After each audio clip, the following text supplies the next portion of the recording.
হয়েছে। আমরা বলতে চাই 1971-এর পরে সংবাদপত্রের স্বাধীনতা হরণ হয়েছে, মানুষের মৌলিক অধিকার হরণ হয়েছে, ভোটাধিকার খর্ব হয়েছে। এদেশের সংগ্রামী জনতা 1975-এ যখন ছাত্র সেনা ও সেনাবাহিনী ও সাধারণ মানুষের বিপ্লবে জিয়াউর রহমান, 71-এর জিয়াউর রহমানকে আমরা আবার 75-এ পেলাম, মেজর জিয়াকে পেলাম জেনারেল জিয়া হিসাবে। উনি বাংলাদেশের মানুষ সেনাবাহিনী যৌথ অভিযানের 7 নভেম্বর ওনাকে ক্ষমতায় আনলেন। আমরা উনি ক্ষমতায় আসার পর আমরা স্বাধীনতা পেলাম। মুক্তিযুদ্ধের যে ফল আমরা যখন পেতে শুরু করলাম, তখনই শহীদ জিয়াকে হত্যা করা হলো। বক্তব্য দীর্ঘায়িত করব না। তার পরবর্তীতে 18টি বছর আপনারা দেখেছেন বাংলাদেশের কি অবস্থা। আমি আনোয়ার আজিজ টুটুল ময়মনসিংহ থেকে গাড়ি নিয়ে বের হতে পারতাম না। আমাকে অনেক বন্ধুরা বলেছে, তুমি গাড়ি নিয়ে বের হও না, তোমার উপর আশা থাকতে পারে। আওয়ামী লীগের নির্মমতা কত কঠোর, কত নির্মম, এটা আপনারা জানেন।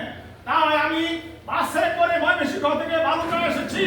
বালুকা থেকে আমি আমার পিত্রালয় আমার বাড়িতে নিয়েছি। অটো রিক্সা দিয়ে গাড়ি দিয়ে আসতে সাহস করি নাই, কারণ ওদের নির্মমতা এত নিষ্ঠুর, কাকে কখন হত্যা করবে তারা নিজেও জানে না। এই নির্মমতা দেশে পরিলক্ষিত হয়েছে।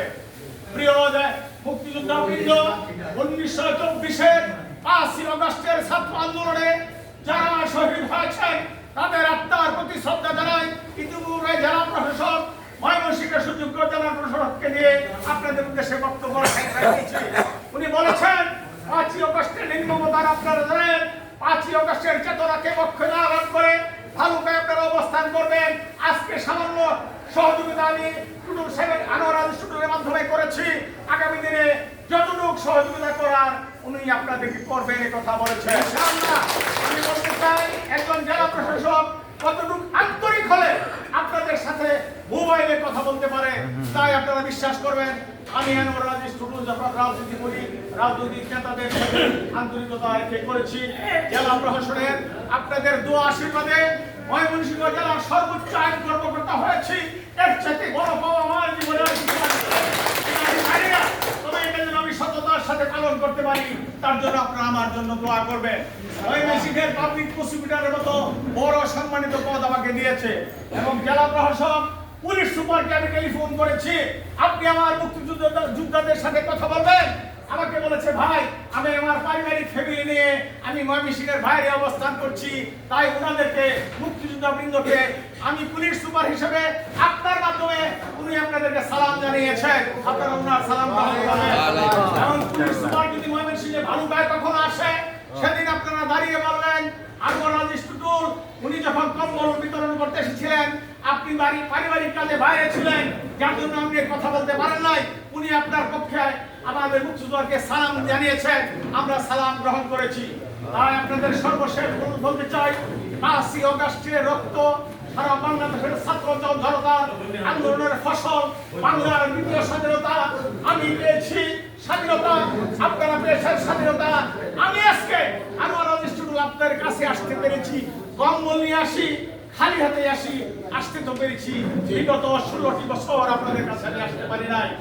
আপনারা এও জানেন, আমি যখন রেড ক্রিসেন্টের সেক্রেটারি ছিলাম ময়মনসিংহের, বিগত সরকারের সময়ে রেড ক্রিসেন্ট কি জিনিস সেটা ভালুকার মানুষ জানতো না, কিন্তু আমি সময়ে অসময়ে আমার মুক্তিযোদ্ধা বৃন্দদেরকে আমি যতটুকু রেড ক্রিসেন্টের পক্ষ থেকে সহযোগিতা করার আমি করেছি।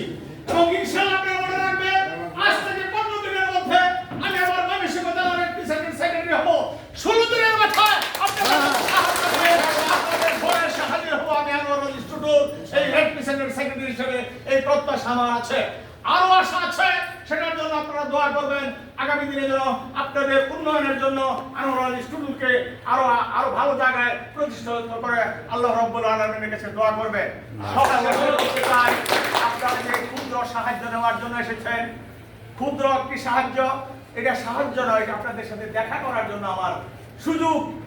আমি এই সহযোগিতা একটা কম্বল দিয়ে সহযোগিতা করে আমি তৃপ্তি পাবো না, কিন্তু আপনাদের সাথে দেখা করার যে সুযোগটা আমি পেয়েছি, আল্লাহ রাব্বুল আলামিনের কাছে লাখ লাখ কোটি কোটি শুকরিয়া। আপনারা আমার এই ক্ষুদ্র সাহায্যটুকু, সহযোগিতাটুকু, সাহায্য না, সহযোগিতাটুকু গ্রহণ করবেন এই কথা ব্যক্ত করে সকলে আপনারা যারা মুক্তিযোদ্ধা আছেন তারা বেঁচে থাকবেন। উনি বলেছেন যে আপনারা গৌরবের সাথে, যেমন বলেছেন গৌরবের সাথে আপনারা সারা বেঁচে থাকুন, দেশের মানুষের জন্য কাজ করুন। আমি শুধু একটি কথাই বলতে চাই, আপনারা জানেন আমার প্রিয় নেত্রী দেশনেত্রী বেগম খালেদা জিয়াকে মাত্র 3 কোটি টাকার অপরাধ, কি অপরাধ? এক ব্যাংক থেকে আরেক ব্যাংকে দিয়েছে, সেই 3 কোটি টাকা হয়েছে এখন 12 কোটি টাকা। তারপরেও হাসিনা সরকার তাকে এই সাধারণ মানুষের মতো জীবনযাপন করতে দেয় নাই, তাকে কারাগারে নিক্ষেপ করেছে। সেই দিন মামলার সাক্ষী হিসাবে আমিও প্রতিদিন ঢাকার আদালতে গিয়েছি। যখন আমার নেত্রীকে ঘোষণা করা হলো, 4.5 বছর সাজা দেওয়া হলো, আদালত প্রাঙ্গণে আমি ছিলাম। আদালত প্রাঙ্গণে আমার নেত্রীকে একটি সালাম দিয়ে বলেছি, আল্লাহ রাব্বুল আলামিন উপরে আছেন নেত্রী, আপনি ইনশাআল্লাহ হয়তো অনেক জনরা যাবে, তারপরেও সাধারণ মানুষের আন্দোলনের মুখে আপনি মুক্ত হবেন। ইনশাআল্লাহ আমার নেত্রী মুক্ত হয়েছে, চিকিৎসার জন্য লন্ডনে অবস্থান করছেন। চিকিৎসা শেষে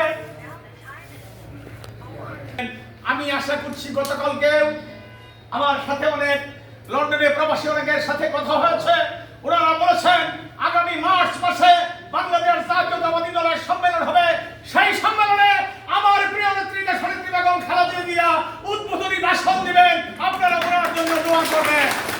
আমার প্রিয় নেতা তারেক রহমান, আমার প্রিয় ভাই প্রিয় নেতা তারেক রহমান আমাকে নির্দেশ দিয়েছেন, টুটুল তুমি ভালুকার মাটিতে যাও, তুমি পিপি হিসাবে রাষ্ট্রীয় সম্মান পেয়েছো, স্বীকৃতি পেয়েছো, তুমি ভালুকার মাটিতে যাও, ভালুকার মানুষের সাথে কথা বলো, ভালুকার মানুষের পাশে থাকো। উনার নির্দেশে আপনাদের কাছে আমি এসেছি, আমাকে কেউ ফিরিয়ে দিবেন না, আমি ফিরে যাব না। আমার যদি মৃত্যু